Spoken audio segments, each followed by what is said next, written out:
رسول اللہ صلی اللہ علیہ وآلہ وسلم نے ایک مرتبہ فرمایا کہ بنی اسرائیل میں 3 آدمی تھے، ایک کوڑی، ایک گنجا اور ایک اندھا۔ ایک دن اللہ نے ان کو آزمانا چاہا اور ان کے پاس ایک فرشتہ بھیجا۔ پہلے وہ کوڑی کے پاس آیا اور پوچھا، تجھ کو کیا چیز پیاری ہے؟ اس نے کہا، مجھے اچھی رنگت اور خوبصورت کھال مل جائے اور یہ بلا جاتی رہے جس کی وجہ سے لوگ مجھے اپنے پاس بیٹھنے نہیں دیتے اور گھن کرتے ہیں۔ اس فرشتے نے اپنا ہاتھ اس پر پھیر دیا، وہ اسی وقت ٹھیک ہو گیا، اچھی کھال اور خوبصورت رنگت نکل آئی۔ پھر پوچھا، تجھے مال کون سا پسند ہے؟ اس نے کہا، مجھے اونٹ پسند ہے۔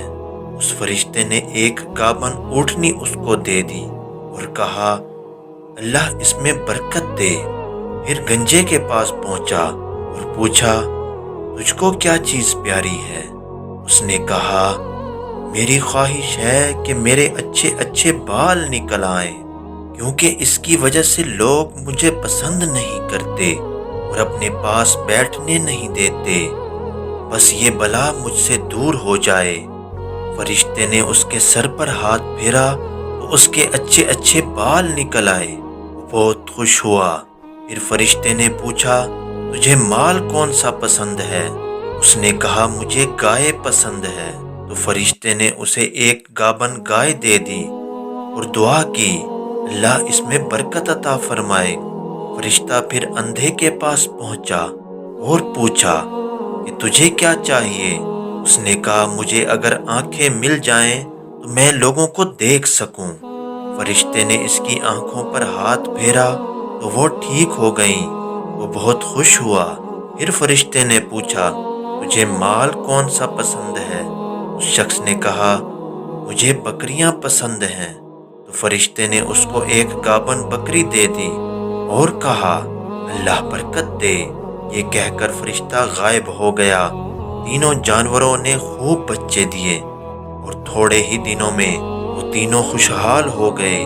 وہ فرشتہ پھر اللہ کے حکم سے ایک غریب انسان کے روپ میں ان کے پاس آیا۔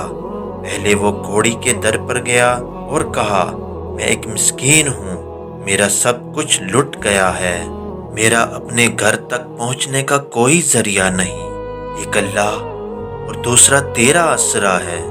میں اس اللہ کے نام پر جس نے تجھے اچھی رنگت اور عمدہ مال عطا فرمایا، ایک اونٹ کا سوال کرتا ہوں۔ اگر ایک اونٹ مجھے دے دو تو میں اس پر سوار ہو کر اپنے گھر پہنچ جاؤں۔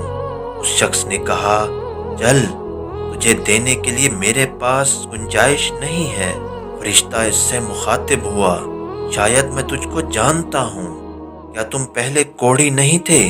لوگ تجھ سے گھن کرتے تھے، پہلے تم مفلس تھا، پھر اللہ نے تجھے یہ عمدہ مال دیا۔ تو وہ شخص بولا، یہ مال تو کئی پشتوں سے باپ دادا کے زمانے سے چلا آتا ہے۔ فرشتے نے کہا، اگر تم جھوٹے ہو تو اللہ تجھے پھر سے ویسا ہی کر دے۔ یہ کہہ کر فرشتہ آگے چل دیا۔ پھر فرشتہ گنجے کے پاس پہنچا اور اس سے بھی وہی سوال کیا، اللہ کے نام پر مانگا، لیکن اس نے بھی کچھ دینے سے انکار کر دیا۔ پھر فرشتہ اندھے کے پاس آیا اور کہا، میں مسافر ہوں، میرا سب کچھ لٹ گیا ہے، اس اللہ کے نام پر مجھے ایک بکری دے دو جس نے تمہیں نگاہ بخشی اور اتنا عمدہ مال عطا کیا تاکہ میرا کچھ نہ کچھ زیادہ راہ ہو سکے۔ اس اندھے نے جواب دیا، بے شک میں اندھا تھا، اللہ نے اپنی رحمت سے مجھے نگاہ بخشی اور یہ مال عطا فرمایا۔ جتنی بکریاں تیرا جی چاہے لے جا اور جتنا دل چاہے چھوڑ جا، خدا کی قسم میں تجھے منع نہیں کروں گا۔ فرشتے نے کہا، تجھے تیرا مال مبارک ہو، مجھے کچھ نہیں چاہیے، میں تو بس رب کی طرف سے تم سب کی آزمائش کے لیے آیا تھا۔ اللہ ان دونوں سے ناراض ہو گیا اور تم نے اللہ کو راضی کر لیا، ان سے اللہ نے سب چھین لیا۔ پیارے دوستو، ہر انسان کو اللہ نے اس دنیا میں بھیجا اور بے بہا نعمتیں اپنی رحمت سے عطا فرمائی۔ اللہ نے سب کچھ انسانوں کے لیے بنایا، وہ ان نعمتوں کا محتاج نہیں ہے، لیکن جب وہ دیتا ہے تو انسانوں کے روپ میں آزمائش کے لیے ضرورت مندوں کو بھی ضرور بھیجتا ہے کہ تم انسان میرا کتنا شکر گزار بنتے ہو۔ دوستو، اس قصے میں آپ نے دیکھا شکر گزاری اور ناشکری کا کیا نتیجہ نکلا۔ اللہ پاک سے دعا ہے کہ ہمیں بھی ایسی آزمائشوں میں اپنی رحمت سے کامیابی عطا فرمائے اور انسانیت کا درد عطا فرمائے۔ آمین۔